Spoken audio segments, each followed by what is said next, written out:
ಅಪ್ಪ ಚಂದ್ರಕೇತು, ಮಹಾರಾಜನ ಶಕ್ತಿ ಅವತರಿಸಿ ಹುಟ್ಟಿದ ನನ್ನಪ್ಪ. ಅಂದು ನೀನೆಂಥ ಕೆಟ್ಟ ಗಳಿಗೆಯಲ್ಲಿ ನನ್ನನ್ನು ಕೈ ಬಿಟ್ಟು ಕೊಲೆಗಾರುತೆಯನ್ನಾದಯ್ಯ. ತಂದೆ ತಾಯಿ ಇಲ್ಲದ ನಾನು ತಂದೆಯ ಪೋಷಣೆಯಲ್ಲಿ ಬೆಳೆದು ನಿಂತೆ. ಆದರೆ ನನ್ನ ತಂದೆಯು ನನ್ನಿಂದ ದೂರವಾಗಿ ಬಿಟ್ಟು ಇದ್ದ ಆಸ್ತಿಯೆಲ್ಲ ಆ ಪಾಪಿ ರುದ್ರೇಗೌಡನ ಪಾಲಾಗಿ ಹೋಯಿತು. ಈ ನಿನ್ನ ಮಗಳನ್ನು ಕನಸಿನಲ್ಲಿ ಬಂದಾದ್ರು ಮನಸಾರೆ ಕಾಪಾಡು ತಂದೆ, ಮನಸಾರೆ ಕಾಪಾಡು.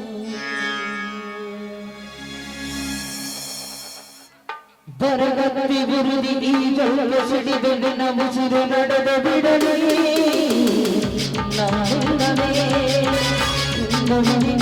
ಕಟ್ಟವಿದೆ ಮಂಗವಿದೆ ರಕ್ತವಿದೆ ಅವರ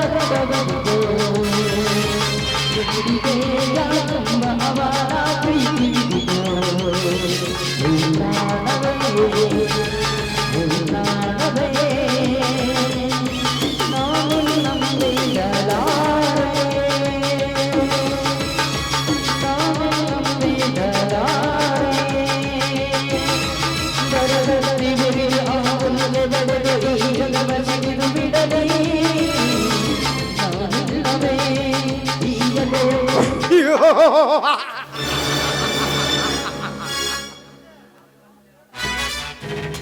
ಸತ್ತು ಹೋದ ನಿನ್ನ ಹೆತ್ತಪ್ಪ ಕನಸಿನಲ್ಲಿ ಬಂದು ಕಾಪಾಡಲು ಅದು ಸಾಧ್ಯವೇ ಯಮುನಾ? ಯಾರವರು? ಭಯಪಡಬೇಡ.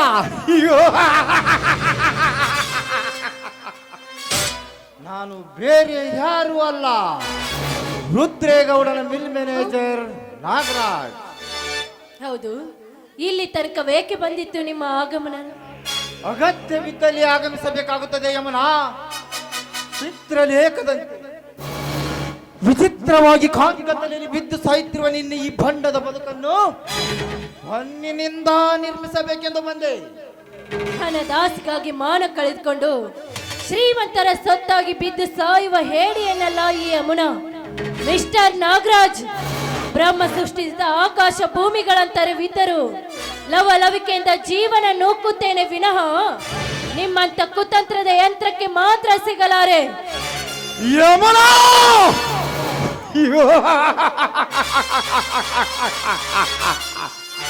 ಸೃಷ್ಟಿ ನಿಯಮದ ಸಂಕಲ್ಪಕ್ಕೊಳಗಾಗಿ ನಿನ್ನ ಭವಿಷ್ಯವನ್ನೇ ಬರಡಾಗಿಸಿಕೊಂಡ ಬ್ರಹ್ಮಾಂಡದ ಬುರುಡೆಯನ್ನೇ ಹೊಟ್ಟೆಯಲ್ಲಿರಿಸಿಕೊಂಡಿರುವ ಈ ಕೆಲವ ನಾಗರಾಜನ ಸತಿಯಾಗಿ ತೆಪ್ಪೆಯಲ್ಲಿ ಬಿದ್ದಿರುವ ನಿನ್ನ ಸಂಸಾರವನ್ನು ಒಬ್ಬರಿಗೆ ಮೇಲೆ ತಂದುಕೋ. ನೀನೀಗ ನನ್ನ ಸತಿ ಸ್ಥಾನ ತಿರಸ್ಕರಿಸಿ ಛಲವನ್ನೇ ಮುಂದುವರೆಸಿ ಬೇರೆ ಗಂಡಸನ್ನು ಮದುವೆ ಆಗಿದ್ದೇ ಆದರೆ ಅಂದೇ ನನ್ನ ಕೈಯಲ್ಲಿ ನೀನು ರಂಡೆ ಆಗುವುದು ಖಂಡಿತ. ಬಂಡಗೆಟ್ಟ ಗಂಡಸೆ, ಮನಸ್ಸಿಲ್ಲದ ಹೆಣ್ಣನ್ನು ಒತ್ತಾಯಿಸಿ ಮದುವೆ ಆಗ್ತೀನಂತ ಹೇಳುವ ನೀನ್ಯಾವ ಹೇಳಿ ಗಂಡಸು? ಯಮುನಾ, ಕೊಂಡ ಪ್ರಚಂಡನಾಗಿ ಗಂಡುಗಳಿಗೆ ಪರಶುರಾಮನ ಶಕ್ತಿ ಮೀರಿಸುವ ಈ ಗಂಡುಗಲಿ ನಾಗರಾಜನಿಗೆ ಹೇಳಿ ಗಂಡಸೆಂದು ಉತ್ತರಿಸುವ ಯಾವ ಹೆಣ್ಣೆ ಕಂಡ ಹೆಣ್ಣುಗಳ ಶೀಲವನ್ನುಂಟು ಮಾಡಿರುವನು ಈ ಬಂಡ ನಾಗರಾಜ. ಈಗ ಚಂಡ ಸಂತಿಗೆ ನಿನ್ನ ಶೀಲಕ್ಕೆ ಕೈ ಹಾಕಿ ನಿನ್ನ ಚಂದುಟಿಗೆ ಹಂಬಲವನ್ನಿಟ್ಟು ಹಂಬಲ ತೀರಿಸಲೇ ಬಿಡಲಾರೆ. ದೂರ ಸರಿದು ನಿಂತು ಮಾತನಾಡೋ ನರಪಶುವೆ, ಕಂಡ ಹೆಣ್ಣಿನ ಶೀಲವಂತೆ ಇವಳೆಂದು ಬಂಡ ಗೆಟ್ಟವಳೆಂದು ತಿಳಿದುಕೊಂಡಿರುವೆಯೋ? ಚಂಡಿ ಚಾಮುಂಡಿ ಅವತಾರವನ್ನು ಧರಿಸಿ ಈ ನಿನ್ನ ಚಂಡನ್ನು ಕಡಿದು ಹಾಕುವೆ. ಎಚ್ಚರ, ಎಚ್ಚರ!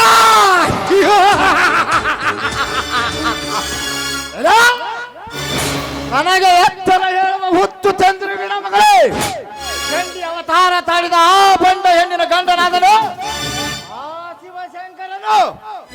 ಆ ಚಂಡಿಯ ಗಂಡನಾದ ಶಿವಶಂಕರನ ಕೊರಳಿಗೆ ಮುತ್ತಿಗೆ ಹಾಕಿ ಮೆತ್ತಿಕೊಂಡಿರುವನು ಈ ನಾಗರಾಜ.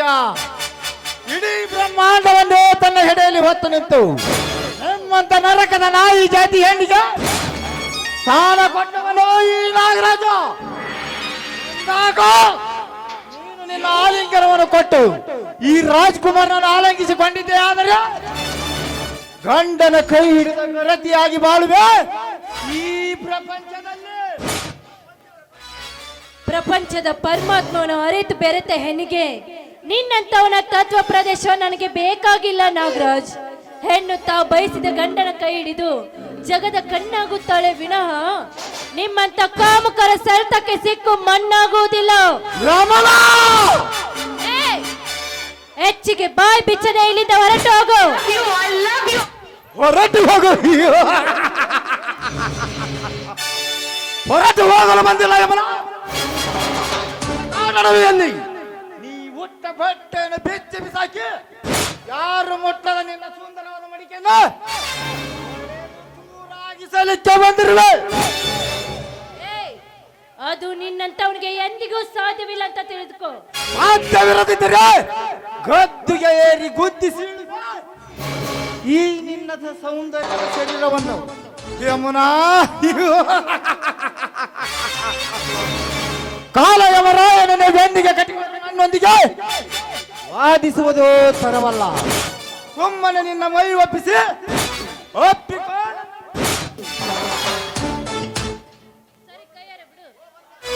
ಮನ್ಮತ, ಮೊದಲು ನೀನು ಸ್ವಲ್ಪ ಲೋಕಜ್ಞಾನದ ಅರಿವು ಮಾಡಿಕೊ, ಆಮೇಲೆ ಮಂದಿರಕ್ಕೆ ಒತ್ತು ಒಯ್ಯುವಂತೆ.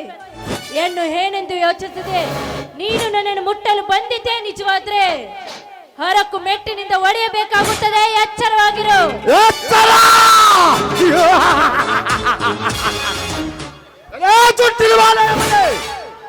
ಈ ಜುಟ್ಟಿಗರಾಯರಾಜನನ್ನು ಮೆಟ್ಟಲು ಭೇಟ ಎಂದಾಗ ನಿನ್ನನ್ನು ದ್ರೌಪದಿ ಅಂತ ವಸ್ತ್ರಾಪರಣ ಮಾಡಿ ಕುಸ್ತಿಯ ಕಣದಲ್ಲಿ ಚಡ್ಡಿ ಹಾಕಿ ಬಾರಿಸಿಯೇ ತೀರುವೆ.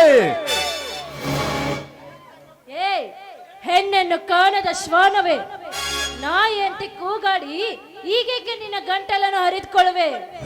ದ್ರೌಪದಿಯ ವಸ್ತ್ರಪ್ರಾಣ ಮಾಡಿದ ಆ ದುಶ್ಯಾಸನ ಸತ್ತನೆಂದು ನಿನ್ಗೆ ನೆನಪಿಲ್ಲವೇ? ಸೀತೆಯನ್ನು ಹೊತ್ತೊಯ್ದ ಆ ರಾವಣ ಸತ್ತನೆಂದು ನಿನ್ಗೆ ನೆನಪಿಲ್ಲವೇ? ಅದರಂತೆ ನೀನೇನಾದ್ರೂ ನನ್ನ ವಸ್ತ್ರಪ್ರಾಣ ಮಾಡಲು ಬಂದಿದ್ದೆ ನಿಜವಾದ್ರೆ ನೀನೇನಾಗುವೆ ಅಂತ ತಿಳಿದುಕೋ. ಕೊಟ್ಟು ವೇದ ಅಂತ ಹೇಳುವ ಆ ರಾವಣ ದುಶಾಸನರಂತೆ ನಪುಂಸಕನಲ್ಲ ಈ ನಾಗರಾಜ. ಸೇಡಿಗೆ ಕಡಿವಾಣ ಹಾಕಿದ್ದನ್ನು ಎಡಗಾಲಿನಿಂದ ಒತ್ತು ಹಾಕಿ ನಿನ್ನ ಬಂಡತನವನ್ನು ನನ್ನ ಬಲವಾದ ಛಲ. ನಾಗರಾಜ್, ತಂಗಿ ಅಂತ ತಿಳಿದುಕೊಂಡು ದಯವಿಟ್ಟು ನನ್ನನ್ನು ಬಿಟ್ಟು ಬಿಡು. ಕಾಮದಿಂದ ಕೊಬ್ಬಿ ನಿಂತಿರುವ ಈ ನಾಗರಾಜನಿಗೆ ನೀನ್ಯಾವ ತಂಗಿ? ಅಯ್ಯೋ, ಯಾರಾದ್ರೂ ಕಾಪಾಡಿ ಕಾಪಾಡಿ. ಹಸಿದ ಹೆಬ್ಬಲಿಯ ಕೈಯಲ್ಲಿ ಕೈಯ ಸುಳಿಯನ್ನು ಕಾಪಾಡಲಿಕ್ಕೆ ಆ ಬ್ರಹ್ಮನಿಂದಲೂ ಸಾಧ್ಯವಿಲ್ಲ. ಹಂಬಲಿಸಿ ಬಂದಿರುವ ಈ ನಾಗೇಂದ್ರನ ಕೈ ಸೆರೆಯಾಗಬೇಕಾದ ನೀನು ಈ ಕಾಡಿನಲ್ಲಿರುವ ಕಲ್ಲು ಬಂಡೆಗಳನ್ನು ಒದರಿ ಕೂಗಿಕೋ. ಮುಗಿಯಿತು ನಿನ್ನ ಶೀಲದ ಸೊಬಗು.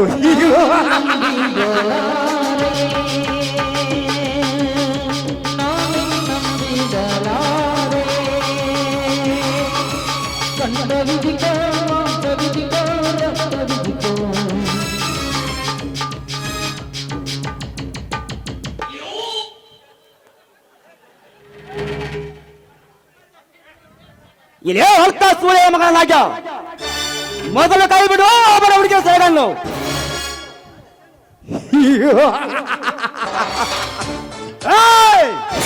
ನನ್ನ ಈ ಸೇಡಿನ ಓಟದಲ್ಲಿ ಅಡ್ಡಯಿಸಿ ಬರುವ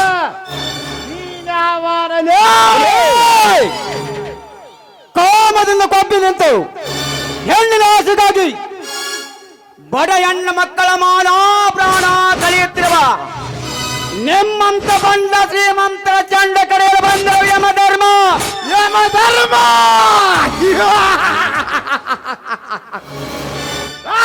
ಬಡ ಹೆಣ್ಣಿನ ಮಾನ ಕಾಪಾಡಲು ಬಂದಿರುವ ಬಿಡೋಡಿ ನನ್ನ ಮಗನೇ.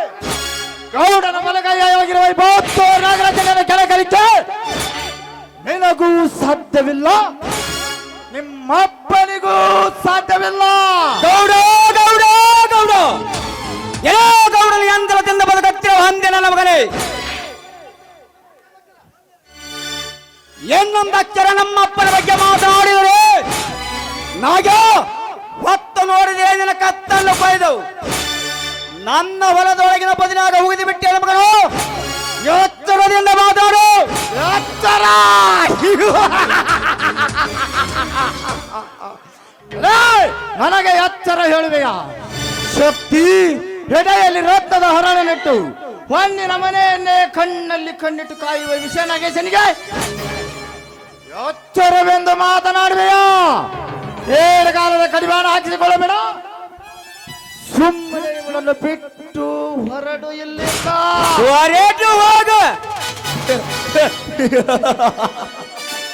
ನಾಗ ಮೊಸಳಿಯಾದವರು ಎಲ್ಲಿ ಸಿಲುಕಿದ ಈ ಹಸಳಿಯನ್ನು ನೀವು ಒಪ್ಪಿಸುವುದಕ್ಕೆ ರೇ, ನಾನೇನು ನಪಂಸಕನಲ್ಲ.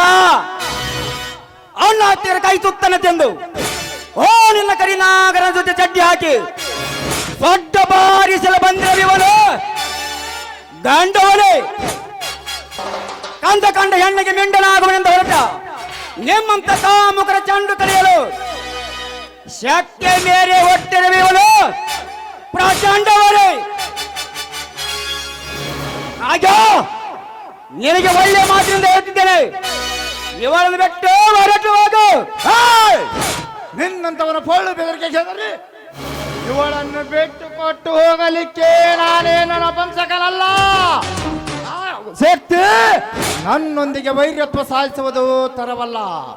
ಕರಿನಾಗರ ಮಿಡಿನಾಗರ ಜಾತಿಗೆ ಅಂಟಿಕೊಂಡಿರುವನು ಈ ನಾಗರಾಜ. ನಾನು ಮನಸ್ಸು ಮಾಡಿದರೆ ಇನ್ನನ್ನು 101ನೇ ಕೊಲೆ ಪಾಶದಲ್ಲಿ ಮೀಸಲಿಡಬೇಕಾಗುತ್ತದೆ. ಜೋಕೆ ಕರಿನಾಗರೋ ಮಿಡಿನಾಗರ ಏನಾಗ ಓ ನಿನ್ನ ಕರಿನಾಗರ ಮಿಡಿನಾಗರ ಸರ್ಪಕ್ಕೆ ನಾನೊಬ್ಬ ಪುಂಗಿ ಊದಿ ಆಟ ಆಡಿಸುವ ಅವಾರ್ಡ್ಗಳನ್ನು ತಿಳಿಯಲಾಗ. ಲೇ ಶಕ್ತಿ, ಇವನು ಯಾವುದೋ ಕೆಟ್ಟ ವಿಷ ಸರ್ಪವಲ್ಲ. ಹಾವು ಆಟ ಆಡಿಸಲಿಕ್ಕೆ ಇವನು ಬರೀ ಹಾವಲ್ಲ, ನಾಗರ ಹಾವು. ನನ್ನೊಂದಿಗೆ ಮಾತಿಗೆ ಮಾತು ಬೆಳೆಸಿ ನಿನ್ನ ವಂಶದ ಕುಡಿ ಕತ್ತರಿಸಿಕೊಳ್ಳಬೇಡ ಶಕ್ತಿ. ನಿಮ್ಮಂತ ಸಮಾಜ ದ್ರೋಹಿ ತಲೆ ಹಿಡುಕರ ಜೊತೆ ಹೋರಾಡಿ ಮಾಡಿದರೆ ಸಿಗಬಹುದು ನನಗೆ ಮುಕ್ತಿ. ಮುಕ್ತಿ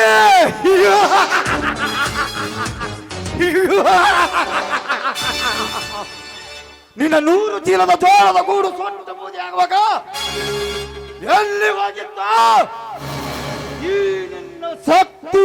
ನಾಗ ನಾಗ ನಾಗ ನನ್ನ ಹೊಟ್ಟೆಯಲ್ಲಿ ಉರಿತಿರಬೇಕಿದೆ. ಮತ್ತಷ್ಟು ತೊಪ್ಪತ್ತಲ್ಲಿ ಹೊತ್ತಿಸಬೇಡ. ನನ್ನ ಹೃದಯದಲ್ಲಿ ಕಥಕಥನೆ ಕುದಿತ್ತಿರುವ ಸೇಡಿನ ಕಿಡಿಗೆ ಏ ಓ ಹರಿನಾರಾಯಣನೇ ಬಂದು ನನ್ನನ್ನು ತಡೆದರು. ನನ್ನ ಗೋಡಿಗೆ ಬೆಂಕಿ ಇಟ್ಟ ವ್ಯಕ್ತಿಯ ರುಂಡ ಕರೆಯದೆ ನಾ ಬಿಡಲಾರೆ. ನಾಗ ನಮಗೆ ಕೇಡು ಬಗೆದ ಕೇಡು ರುಂಡವನ್ನು ಕರೆದವು. ನಮ್ಮೂರ ಅಗಸಿಯ ಬಾಗಿಲಿಗೆ ಕಟ್ಟದಿದ್ದರೆ ಏ ನಾನು ನಮ್ಮಪ್ಪನ ರಕ್ತಕ್ಕೆ ಹುಟ್ಟಿದ ಮಗನಲ್ಲವೆಂದು ತಿಳಿ. ನಾಗ ನೀನು ಈ ಸೇಡಿನ ಪ್ರತಿಕಾರದಲ್ಲಿ ಇವನು ಮುಟ್ಟೇ ತೀರುತ್ತೇನೆಂದು ಹಠ ಮಾಡಿ ಮುಂದೆ ಬಂದರೆ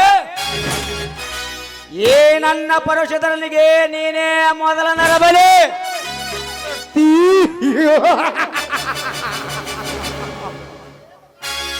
ನನ್ನ ಪ್ರೇಮ ಕಾರ್ಯಕ್ಕೆ ಮೇಲಿನಿಂದ ಅಡ್ಡೈಸಿ ಬಂದು ನನ್ನನ್ನು ವಾದ್ವಾರ ಗಾಯವಾದ ಹುಲಿಯಂತೆ ಮಾಡುವೆ ಎಂದ ಮೇಲೆ ಸಮಯ ಬಂದಾಗ ಇದರ ಸೇಡು ತೀರಿಸದೆ ಬಿಡಲಾರೆ.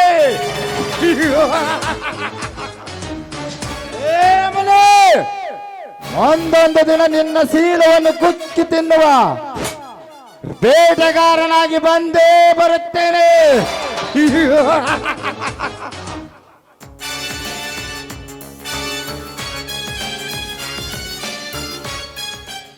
ಹೋಗು ಹೋಗಲೇ ಹೋಗು. ನಿನ್ನಂತ ಕೋತಿಗೆ ಹೆದರಿಕೊಳ್ಳಲಿಕ್ಕೆ ನಾನೇನು ಕಳೆಯಲ್ಲಿ ಬೆಳೆ ತೊಟ್ಟಿಲ್ಲ. ಯಮುನಾ, ನೀನೇಕೆ ಈ ಅಡಿಗೆ ದಾರಿಗೆ ಬರಬೇಕಿತ್ತು ಯಮುನಾ? ನನ್ನ ತಂದೆ ದಿನಕ್ರಮದ ಪೂಜೆಗೆಂದು ಬಂದಿದ್ದೆ.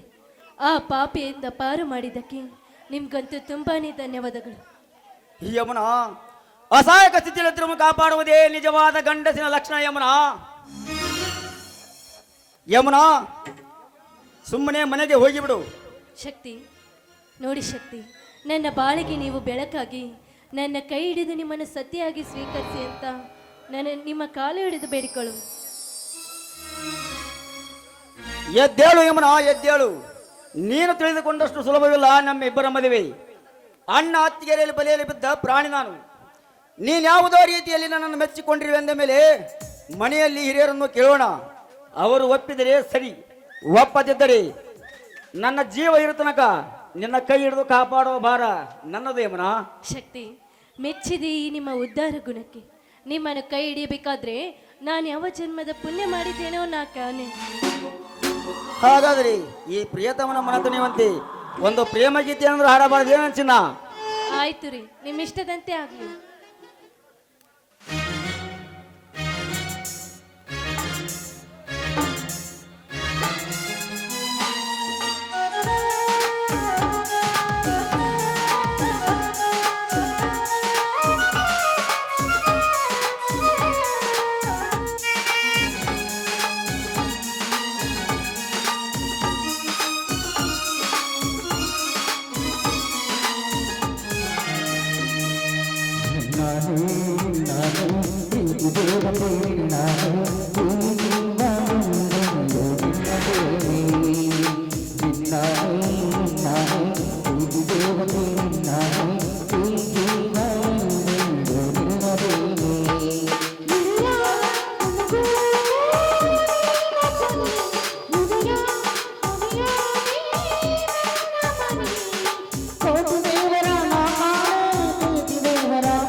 ಕವಿತೆಯಲ್ಲಿ ಕಟ್ಟಿ ಹಾಕೋದು ಪ್ರೀತಿನೇ.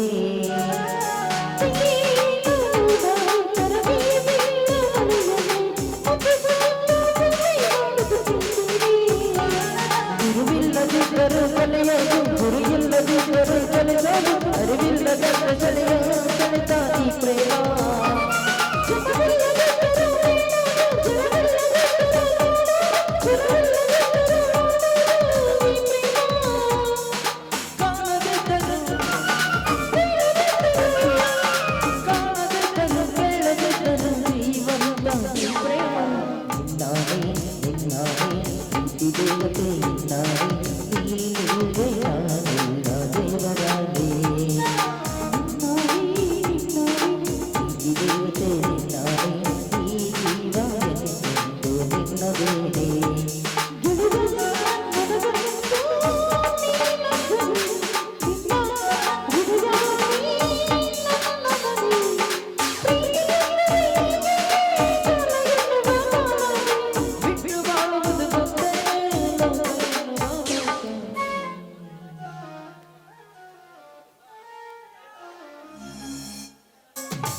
ಗಂಗಾ, ಆಳುಗಳನ್ನು ಕರೆದುಕೊಂಡು ಇನ್ನೂ ಹೊಲಕ್ಕೆ ಹೋಗೋ ಹೊತ್ತಾಗಿಲ್ಲವೇ ನಿನಗೆ? ಆಯ್ತ್ರಿ, ಸದ್ಯ ಈಗ ಹೋಗ್ತೇನೆ. ನಾನು ಆಳುಗಳಿಗೆ ಮೇಲಿನ ಹೊಲಕ್ಕೆ ಹೋಗಿರಂತ ಹೇಳಿ ಬರ್ತೀನಿ. ಈ ಹಣವನ್ನು ಮನೆಯಲ್ಲಿ ಸರಿಯಾಗಿಡು. ಇದೇನ್ರಿ ಶೇಂಗಾದ ಬಿಲ್ ಏನೈತ್ರಿ? ಹೌದು ಗಂಗಾ, 10,000ಕ್ಕೆ ಮಾರಾಟವಾದ ನನ್ನ ಶೇಂಗಾದ ವ್ಯಾಪಾರ ಕ್ಯಾನ್ಸಲ್ ಮಾಡಿದ್ರು. ಆದರೂ ಕೂಡ 8,000 ಗಂಟಾಯಿತು. ದಲ್ಲಾಳಿ ಹಮಾಲಿ ಮಾಲೀಕನಿಂದ ಮನೆ ಅಡಚಣೆಗೆ ತೆಗೆದುಕೊಂಡ ಅಡ್ವಾನ್ಸ್ ದುಡ್ಡು ಎಲ್ಲ ತೀರಿಸಿ ಈ 4,000 ಬಂದಿದೆ. ಇದೇನ್ರಿ ಭೂಮಿ ತಾಯಿ ಬೆಳೆದು ಹಣದ ಬೆಳೆ ಸುರಿಸಿದ್ರು ಕೂಡ ರೈತರಿಗೆ ಸಿಗುವುದು ಬರೀ ಕಣ್ಣೀರಿನ ಗೋಳಾಯ್ತಲ್ರಿ. ಪ್ರತಿ ಬೆಳೆಯು ಇದೇ ರೀತಿ ಶ್ರೀಮಂತರ ಸ್ವತ್ತಾಗಿ ಈ ರೈತನ ಕತ್ತು ಹೆಚ್ಚಿಗಿದರೆ ಈ ರೈತನ ಬಾಳು ಕಣ್ಣೀರಿನ ಗೋಳು ಆಗುವುದರಲ್ಲಿ ಸಂದೇಹವಿಲ್ಲ. ಗಂಗಾ, ಎಂದು ಕಣ್ತೆರೆಯುವನೋ ಭಗವಂತ.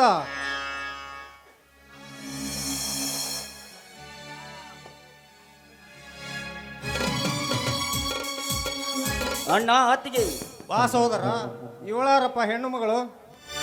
ಇವಳದು ಒಂದು ದೊಡ್ಡ ಕಥೆ ಅಣ್ಣ. ಇವಳು ಆ ಚಂದ್ರುವಿನ ಮಗಳು ಯಮುನಾ ಅಂತ. ಇವಳ ತಂದೆ ಯಾರ್ದೋ ಕೊಲೆಯ ಕೈವಾಡಿಕೆ ಬಲಿಯಾಗಿ ಸತ್ತು ಹೋಗಿಬಿಟ್ಟನಣ್ಣ. ಏನು, ಇವಳ ತಂದೆ ಚಂದ್ರುವಿನ ಕೊಲೆ ಐತಿ? ಕೊಲೆ ಅಷ್ಟೇ ಕಣ್ಣ, ಇವಳ ಆಸ್ತಿ ಕೂಡ ಗೌಡನ ಸೊತ್ತಾಗಿ ಹೋಗಿಬಿಟ್ಟಿದೆ. ಅಸಹಾಯಕ ಸ್ಥಿತಿಯಲ್ಲಿ ಬೆದ್ದು ನರಳತರು ಹೆಣ್ಣಿಗೆ ನಾನೇ ಆಶ್ರಯ ಕೊಟ್ಟು ಇವಳ ಬಾಳಿಗೆ ಜ್ಯೋತಿಯಾಗಬೇಕೆಂದು ಕರೆದುಕೊಂಡು ಬಂದಿದ್ದೇನಣ್ಣ. ಇದಕ್ಕೆ ತಮ್ಮಿಬ್ಬರ ಅನುಮತಿ ಇದ್ದರೆ ನಮ್ಮಿಬ್ಬರಿಗೂ ಆಶೀರ್ವಾದ ಮಾಡಬೇಕಣ್ಣ. ಇದೇನಪ್ಪ, ಕುರಿ ಹುಡುಕುತ್ತೇನಂತ ಹೋದ ನೀನು ಮರಿನೇ ಹುಡುಕಿ ತಂದು ಬಿಟ್ಟೆ ಅಲ್ಲ. ಶಕ್ತಿ, ಈ ನಿನ್ನ ಅಣ್ಣನ ಬೆನ್ನ ಹಿಂದೆ ಎಂತ ಪವಿತ್ರ ಹೃದಯದ ಸಹೋದರನಾಗಿ ಜನಿಸಿದೆಯೋ ತಮ್ಮ. ನಿನ್ನನ್ನೇನಂತ ವರ್ಣಿಸಲಿ? ಕತ್ತಲೆಯ ಕಾಳಿಗೆಚ್ಚನ್ನೇ ನುಚ್ಚು ನೂರಾಗಿಸಿ ಸ್ವಚ್ಛ ಹೃದಯದ ಈ ಅನಾಥ ಹೆಣ್ಣನ್ನು ಮದುವೆಯಾಗಿ ಬಹಳ ಜ್ಯೋತಿ ಬೆಳಗಿಸುತ್ತೇನೆಂದು ಹೇಳುತ್ತಿರುವೆ ಅಲ್ಲ. ಬಹಳ ಸಂತೋಷ. ಜಗದೊಡೆಯ ರೈತನೊಬ್ಬನೇ ಎನ್ನುವ ಸತ್ಯದ ಕೀರ್ತಿಯೊಡನೆ ಈ ಅಣ್ಣ ಅತ್ತಿಗೆಯರ ಮೂರ್ತಿಯನ್ನು ಸದಾ ಸ್ಮರಿಸುತ್ತಿರುವೆ ಎಂದಾಗ ಈ ಕಾರ್ಯಕ್ಕೆ ಅನುಮತಿ ಕೊಡಲಾರನೆ. ಹಿಂದೆ ಮುಗಿದು ಹೋಗಲಿ ನಿಮ್ಮಿಬ್ಬರ ಗಂಧರ್ವಯುವ.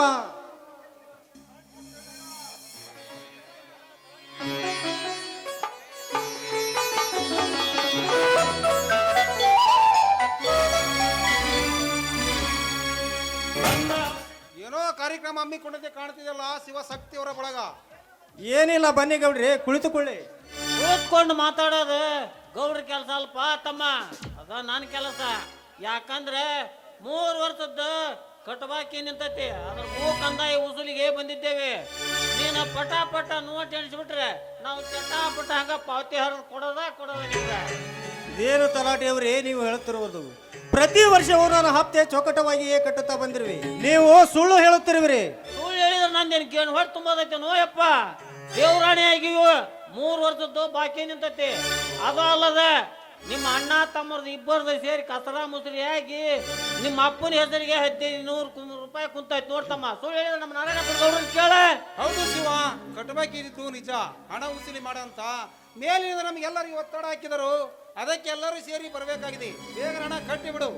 ಗೌಡ್ರಿ, ನಾವು ಪ್ರತಿ ವರ್ಷ ಹಣ ಕಟ್ಟುತ್ತಾ ಬಂದಿದ್ದೇವೆ ಎಂದ ಮೇಲೆ ನಾವೀಗ ಹಣ ಕಟ್ಟುವುದಿಲ್ಲ. ಹಣ ಕಟ್ಟುವುದಿಲ್ಲ ಅಂದರೆ ಹಣ ಕಟ್ಟವರೆಗೆ ನಿಮ್ಮನ್ನ ಕಟ್ಟಿ ಹಾಕಬೇಕಾಗುತ್ತದೆ. ಕಟ್ಟಿ ಹಾಕುವೆ? ನಮ್ಮನ್ನು ಕಟ್ಟಿ ಹಾಕಬೇಕು ದಿಟ್ಟವಾಗಿ ಮಾತನಾಡಲಿಕ್ಕೆ ನೀನೇನು ತಲಾಟಿ ಕೈಯಲ್ಲಿರುವ ಬಾಲ್ಯ ಕಾರಣಲ್ಲ. ಶಕ್ತಿ, ಸೋತ 27 ರೈತ ಅಧ್ಯಕ್ಷನಿಗೆ 10 ಮೀರಿ ಮಾತನಾಡಿದ್ರೆ ನಿನ್ನ ಕುತ್ತಿ ಕೊಲ್ಲಬೇಕಾಗುತ್ತದೆ. ಎಚ್ಚರ. ನಮಗೆ ತಿದ್ದಿ ಹೇಳಿ ನಮ್ಮ ಮೇಲೆ ಅಧಿಕಾರ ನಡೆಸಲಿಕ್ಕೆ ನೀನೇನು ತಾಲೂಕಿನಲ್ಲಿರುವ ತಹಸೀಲ್ದಾರನಲ್ಲ. ಹೆಚ್ಚಿಗೆ ಮಾತನಾಡದೆ ಮೊದಲು ದಾಟೋ ನನ್ನ ಮನೆಯಿಂದ. ನಿನ್ನ ಎದುರಿನ ತಮ್ಮನಿಂದ ಎಂತ ಹೊಸ ಸಭೆಯನ್ನು ಮಾತನಾಡಿಸಿದ್ರೆ ಹಾಲಕಾರನ ಮಗನೇ, ಎಷ್ಟು ಸೊಕ್ಕ ಬಂದಿದೆ ನಿಮ್ಮ ಬಡಾಧಿಕಾರಿಗಳಿಗೆ. ಬಾಳು ಬಿಗಿಡದ ಮಾತಾಡಿರಿ. ನಮ್ಮ ಮನೆಯ ಅನ್ನ ತಿಂದು ಈ ಬೆಳೆದ ಈ ದೇವರ ಸೊಕ್ಕಿನ ಬಗ್ಗೆ ಮಾತಾಡಲಿಕ್ಕೆ ನೀನೇನೋ ನಮ್ಮಪ್ಪನ ರಕ್ತಕ್ಕೆ ಹುಟ್ಟಿದ ಮಗನಲ್ಲ. ಇದು ನಮ್ಮ ಮನೆಯ ಅನ್ನ ತಿಂದು ಬೆಳೆದ ದೇಹ. ಇದು ನಿನ್ನ ಮನೆ ಅನ್ನ ತಿಂದ ಬೆಳೆದ ದೇಹ ಕಾಳ. ಅಪ್ಪಣೆದಡಿ ಮದದ ಮಂದಹಾಸದಲ್ಲಿರುವ ಇವರೆಲ್ಲರೂ ಅಂದು ರುಂಡನ್ನು ಹಾಗಾದರೆ ಗುರಿ ಇಡುವ ಮೊದಲು ಶಕ್ತಿಯ ಗುಂಡಿಗೆ. ಹಾಗೆ ಮಾಡಬೇಡಿದಣಿ, ನಿಮ್ಮ ಕಾಲಿಗೆ ಬೀಳುತ್ತೇನೆ. ನಿಮಗೆ ತುಂಬ ಬೇಕಾದ ಹಣ ಈಗಲೇ ತುಂಬಿ ಬಿಡುತ್ತೇನೆ. ಅಣ್ಣ, ಎಂತ ಹೇಳಿದರದ ಮಾತು ಮಾತಾಡ್ತೀಯ ಅಣ್ಣ ಇವರಿಗೆ? ಇವರು ನನ್ನದಿಗೆ ಗುರಿ ಇಡೋ ಮೊದಲು ನಿನ್ನ ಆಜ್ಞೆ ಆದರೆ ಅರಗಳಿಗೆಯಲ್ಲಿಯೇ ಈ ಮೂವರು ರುಂಡವನ್ನು ಕಡಿದ ಕೆಡವಿ ಬಿಡುತ್ತೇವೆ. ಹಿರಿಯರಿಗೆ ಎದುರಾಗಿ ಈ ರೀತಿ ಮಾತನಾಡಬಾರದು. ಕೊಡಬೇಕಾದ ಹಣ ಕೊಡುವುದು ನಮ್ಮ ಕೆಲಸ. ಕುರನ್ನ ಕೊಡು. ನಿನ್ನ ತಮ್ಮನನ್ನು ಹೊಡೆದು ಬಿಡುದು. ಇದೇ ರೀತಿ ಎದುರಿಸಿ ಎಲ್ಲ ಆಸ್ತಿಯನ್ನು ಈ ನೀಚ ಚಾಂಡಾಲ ಗೌಡರಿಗೆ ಬರೆದು ಕೊಟ್ಟು ಬಿಡು. ಎಲ್ಲವನ್ನು ಕಳೆದುಕೊಂಡ ಮೇಲೆ ನಿಶ್ಚಿಂತೆಯಿಂದ ಇರುವಂತೆ. ಅಣ್ಣ, ನಿನಗಿನ್ನು ಈ ನೀಚ ಗೌಡನ ವರ್ತಮಾನ ತಿಳಿದಿಲ್ಲ. ಸಮಯ ಬಂದಾಗ ನಾನೇ ಅದನ್ನು ಎತ್ತಿ ತೋರಿಸುತ್ತೇನೆ. ಅಲ್ಲಿಯ ತನಕ ಕೈ ಎತ್ತಿ ಒಂದು ಬಿಡಿಗಾಸು ಕೊಡಬೇಡ ನಾವು ಇವನಿಗೆ. ಕೊಡದಿದ್ದರೆ ನೀನು ಹೆಚ್ಚಬೇಕಾಗುತ್ತದೆ ನಿಮ್ಮ ಆಸ್ತಿಯನ್ನು. ಸ್ವಲ್ಪ ಹಣದ ಸಲುವಾಗಿ ದೊಡ್ಡರಾದಂತ ಮಾಡ್ಕೋಬೇಡ್ರು ತಮ್ಮ. ನೀನು ತಿಳಿದವನದಿ ಮ್ಯಾಲ ದೊಡ್ಡ ರೈತ ಎನಿಸಿಕೊಂಡಿದೆ. ಈ ರೀತಿ ನಿಮ್ ತಮ್ಮನೊಂದಿಗೆ ರೇಗಾಡ್ ಚೀರಾಡಿದ್ರೆ ನೀವಿಬ್ಬರು ಹೂತರಾಗದ ಆಸ್ಪತ್ರೆ ಸೇರೋದ್ರ ಖಂಡಿತಪ್ಪ. ಕುಲಕರ್ಣಿ ಕುಲಕರ್ಣಿ ಕುಲಕರ್ಣಿ, ಹೆಚ್ಚಿಗೆ ಮಾತು ಬೆಳೆಸದೆ ನೀನು ಬಂದ ಕೆಲಸವನ್ನು ಮುಗಿಸಿಕೊಂಡು ಹೋಗಿಬಿಡು. ಅದನ್ನು ಬಿಟ್ಟು ಬೇರೆ ಏನಾದ್ರೂ ಮಾತಾಡಿದ್ರೆ ಮಗ ನಿನ್ನ ರುಂಡವನ ಕರೆಯಬೇಕಾಗದ ದೇಯ ಹತ್ತರಿಂದ ಮಾತಾಡು. ಶಕ್ತಿ ಮುಂದೆ ಕೈ ಮಾಡಿದ್ರೆ ನಿನಗೆ ನನ್ನ ಹಣ ಆಗಿದೆ. ಕುಲಕರ್ಣಿ ಅವರೇ, ಮಳ್ಳ ಹುಡುಗನ ಮಾತನ್ನ ಮನಸ್ಸಿಗೆ ಹಚ್ಕೋಬೇಡ್ರಿ. ತೆಗೆದುಕೊಂಡು ಬಿಡಿ ನಿಮ್ಮ ಹಣ. ಇದಪ್ಪ ಬುದ್ಧಿವಂತರ ಮಾತಂದ್ರೆ ತಗತ್ತಮ್ಮ.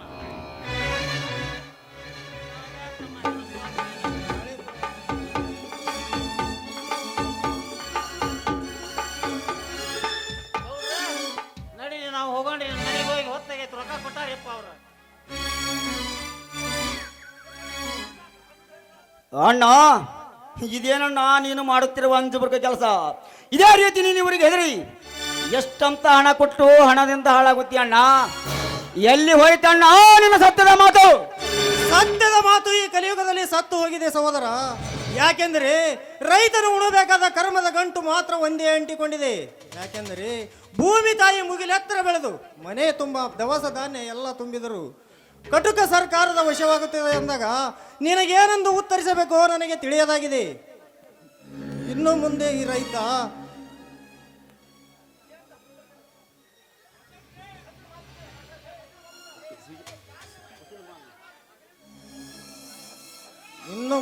ರೈತ ಎಂತ ಗಂಡಾಂತರ ಎದುರಿಸುವನೋ ಈ ಭೂಮಿ ತಾಯಿಗೆ ಗೊತ್ತು.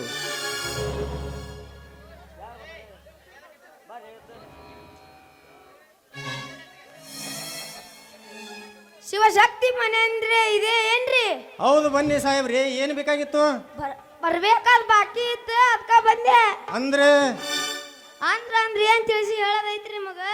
ನಮ್ ಡ್ರೆಸ್ ಕೈಯಾಗ ಪುಸ್ತಕ ನೋಡಿದ್ರ ಗೊತ್ತಾಗತ್ತಿಲ್ಲ. ನಿಮ್ ಮಂಡಳಿಗೆ ಹೊಸದಾಗಿ ಬಂದ ವಸೂಲಿ ಕ್ಲರ್ಕ್. ನಿಮ್ ಮನಿ ಬಾಕಿ 4 ವರ್ಷದಿಂದ ನಿಂತೈತಿ, ಅದನ್ನ ವಸೂಲಿ ಮಾಡಕ ಬಂದಾನಿ. ಇದೇನು ಹೇಳ್ತೀರಿ ಸಾಹೇಬ್ರಿ? ಪ್ರತಿ ವರ್ಷವೂ ನಾನು ಚೊಕ್ಕಟೆ ಮಾಡುತ್ತಾ ಬಂದಿರುವೆ. ಇದರಲ್ಲಿ ಏನೋ ಮೋಸವಿದೆ. ತಮ್ಮನ ಮೋಸ ಮಾಡಕ ಪಂಚಾಯತಿ ಪಂಚಪ್ಪಲ್ಲ, ಶುದ್ಧ ಮುಸಲ್ಮಾನ ಇದೀನಿ.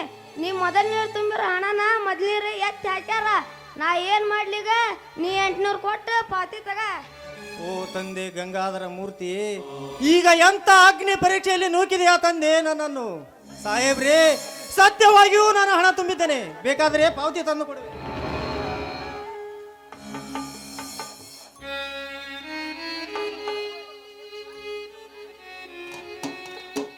ನೋಡ್ರಿ ಬೇಕಾದ್ರೆ.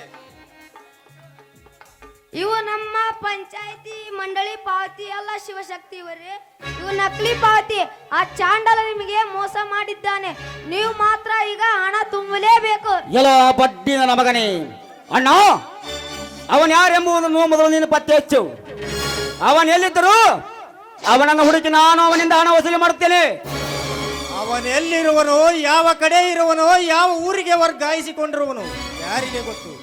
ಕಾಲ ನಿಯಮವೇ ಎದುರಾಗಿ ಈ ಬಡ ರೈತನ ಜೀವ ಹಿಂಡುತ್ತಿದೆ ಎಂದಾಗ ಯಾರೇನು ಮಾಡಲು ಸಾಧ್ಯ? ಅಣ್ಣ, ವಿಧಿಗೆ ನಾವು ಎದುರಾಗಿ ನಿಲ್ಲಲೇಬೇಕಣ್ಣ. ಹೀಗೆ ಹೆದರುತ್ತಾ ಕುಳಿತರೆ ಈ ಜೀವವನ್ನು ನಿರ್ಜೀವ ಮಾಡೋ ತನಕ ಅದು ಬಿಡುವುದಿಲ್ಲ. ಬಂದದ್ದು ಬರಲಿ ಅಣ್ಣ. ಈಗ ನೀನು ಹಣ ತುಂಬು. ಪ್ರಸಂಗಕ್ಕನುಸಾರವಾಗಿ ಅದರ ಹಿನ್ನೆಲೆ ಏನೆಂದು ತಿಳಿದರೆ ನಮ್ಮಿಂದ ಹೋಗುವ ಆಸ್ತಿ ಅಂತಸ್ತು ಎಲ್ಲ ಹಾಗೇ ಹೋಗಲಿ.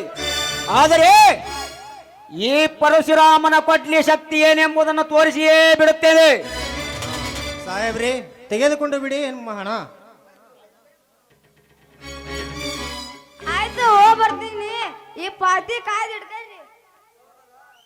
ಸಹೋದರ, ಇದೇ ರೀತಿ ಅನ್ಯಾಯವಾಗುತ್ತಾ ಹೋದರೆ ಎಂತ ಬದುಕಬೇಕು ಈ ರೈತ, ಎಂತ ದೊರೆಯಬೇಕು ಈ ರೈತನಿಗೆ ಸ್ವಾತಂತ್ರ್ಯ? ಅಣ್ಣ, ಸ್ವಾತಂತ್ರ್ಯ ಸಂಗ್ರಾಮ ಕಟ್ಟುವ ದಿನ ಬಂದೇ ಬರ್ತದೆ, ಸ್ವಲ್ಪ ತಡೆದುಕೋ.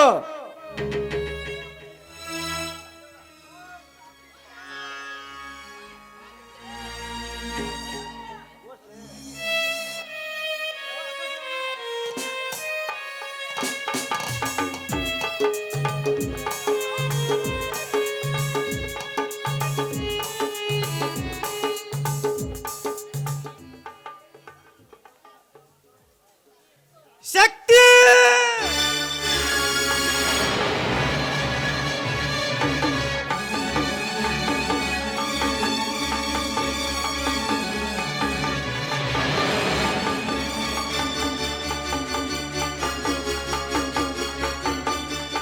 ಅಣ್ಣ ಅಣ್ಣ ಏನಾಯ್ತಣ್ಣ?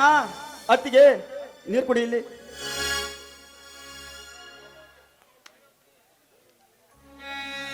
ಮಾವನವ್ರಿಗೆ ಏನಾಯ್ತಂತ ನೋಡ್ರಿ. ಏನಿಲ್ಲ ಯಮನ, ಸ್ವಲ್ಪ ಮೂರ್ಛೆ ಬಂದಂತಾಗಿದೆ. ಸಹೋದರ, ಎಂತ ಸಹಿಸಲಪ್ಪ ಈ ಸಂಸಾರದ ಭಾರವನ್ನು. ಬೆಳೆ ಎಲ್ಲ ಸತ್ತು ಹುಟ್ಟಿ ಬಂದದ್ದರಲ್ಲಿ ಕೇವಲ 4,000 ಹಣ ಹರಾಮ್ಕೋರರ ಪಾಲಾಗಿ ಹೋಯಿತು.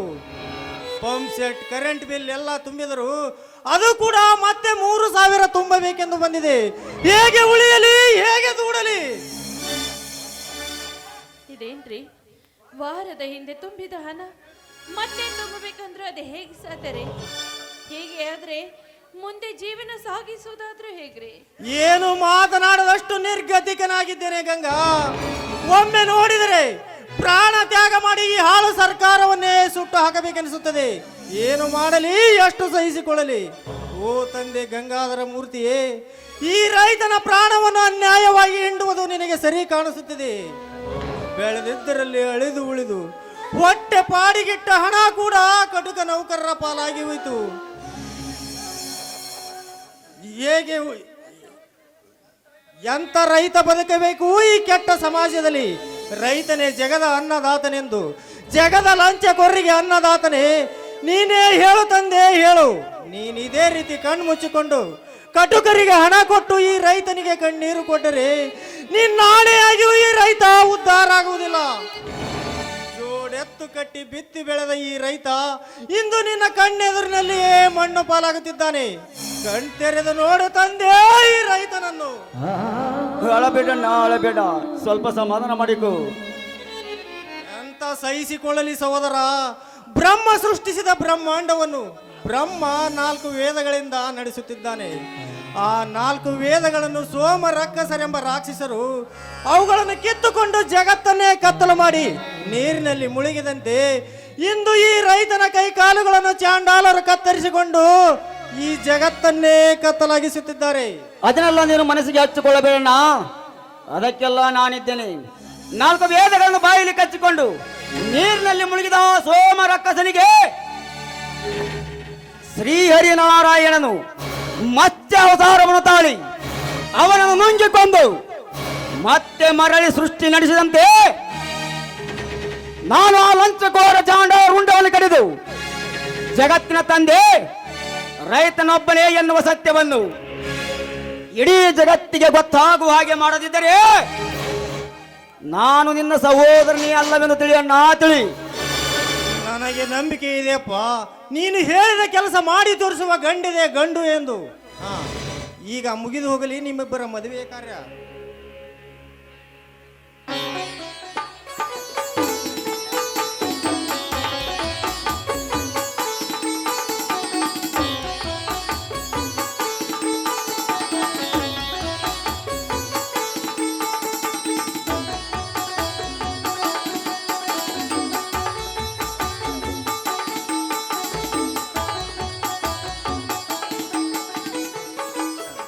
ಯಮುನಾ, ಶಕ್ತಿಯ ಸತಿಯಾಗಿ ಬಂದ ನೀನು ಪತಿ ಆಶ್ರಯದಲ್ಲಿ ಬೆಳೆದು ಈ ಶಿವಗಂಗೆಯರನ್ನು ಹೃದಯದಲ್ಲಾದರೂ ಪೂಜಿಸುವುದನ್ನು ಮರೆಯಬೇಡ್ರಿ, ಇದೇ ನನ್ನ ಆಸೆ.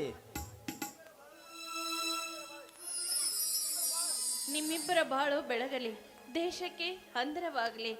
ನೊಂದು ಬೆಂದಿರುವ ಯಮುನೆಯ ಶಕ್ತಿಯನ್ನು ಕೈ ಹಿಡಿದು ಸಂತೋಷವಾಗಿರಲಿ, ಇದೇ ನನ್ನ ಆಸೆಯಪ್ಪ. ಪವಿತ್ರವಾದ ನದಿ ಹೆಸರಿನಿಂದ ಬೆಳಗಿದ ಯಮುನಾ, ಶಕ್ತಿಯೇ ಸತಿಯಾಗಿ ಬಂದ ನೀನು ಪತಿಯ ಆಶ್ರಯದಲ್ಲಿ ಬೆಳೆದು ಈ ಶಿವಗಂಗೆಯರನ್ನು ಹೃದಯದಲ್ಲಾದರೂ ಪೂಜಿಸುವುದನ್ನು ಮರೆಯಬಿಡ್ರಿ, ಇದೇ ನನ್ನ ಆಸೆ.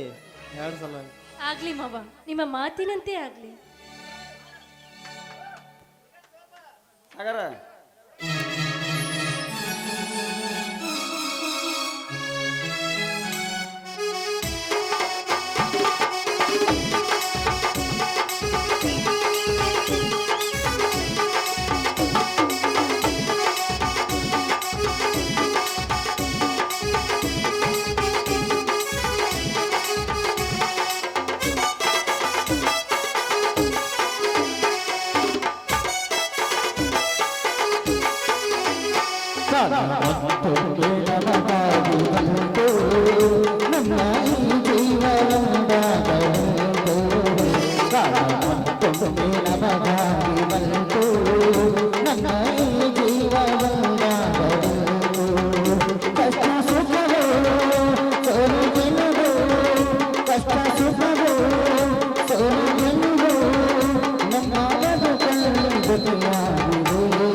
ಇಬ್ರು ದೇವರ ಪೂಜೆ ಮಾಡೋರಂತೆ.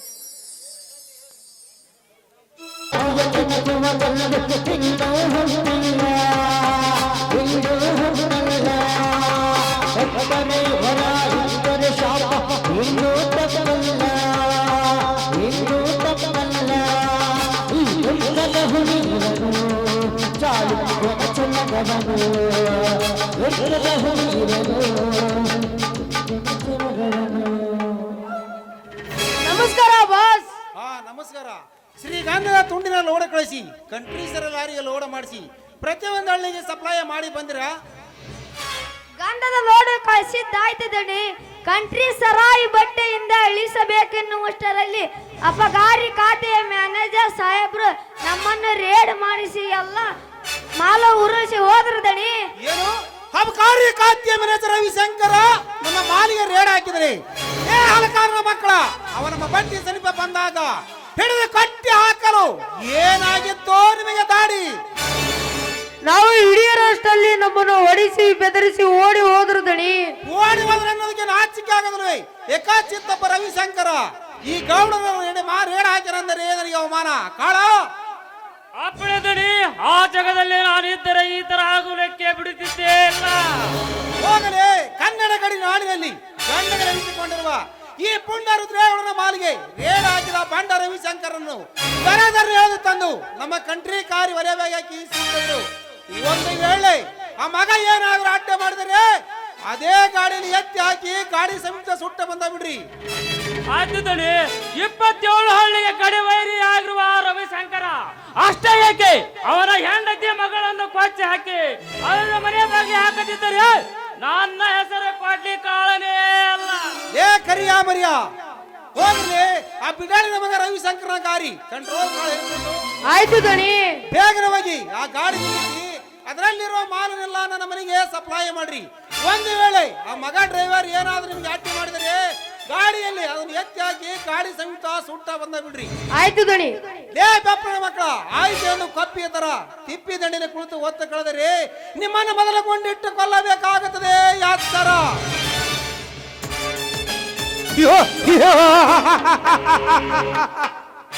ಮಿಡಿ ನಾಗರದೆಡೆ ತುಳಿದ ಬದುಕಬೇಕೆಂದ್ರೆ ಒಬ್ಬ ಕಾರಿ ಕಾತ್ಯ ಮಿರಜ ರವಿಶಂಕರ ಗಾವಡಿನ ಕಡೆ ಓರಿಯಾಗಿ ಎಡಬಿಡದೆ ನಿನ್ನಿಂದ ನನ್ನ ಕಂಟ್ರಿ ಕಾರಿಗೆ ಬೆಂಕಿ ಇಟ್ಟಿಯಲ್ಲ, ಆ ಸೇಡಿಗಾಗಿ ನಿನಗೆ ಇಂದು ಬಂದಿತು ಜೀವಕ್ಕೆ ಅಂತ್ಯ. ಸೇರಿನ ಸಾಗರದಲ್ಲಿ ನನ್ನ ಮನೆ ಹತ್ತಿರ ಹರಿದು ಬರುತ್ತದೆ ನಿನ್ನ ಕಂಟ್ರೋಲ್ ಕಾಳಿನ ಸಂತೆ. ಪೂರ್ವದಲ್ಲಿ ನನಗೆದರಾಗಿ ನಿಂತಿರುವ ಶಿವಶಕ್ತಿಯವರ ಬಾಳಿಗೆ ನಾನಿಡಬೇಕಾಗಿದೆ ಬೆಂಕಿ. ಅಲ್ಲಿಗೆ ಮುಕ್ತಾಯಗೊಳ್ಳುತ್ತದೆ ನನ್ನ ಸೇಡ್ ಎಂಬುವ ಕ್ರಾಂತಿಕಾರ್ಯ ನಾಟಕದ ಮೊದಲನೇ ಪ್ರಯೋಗ.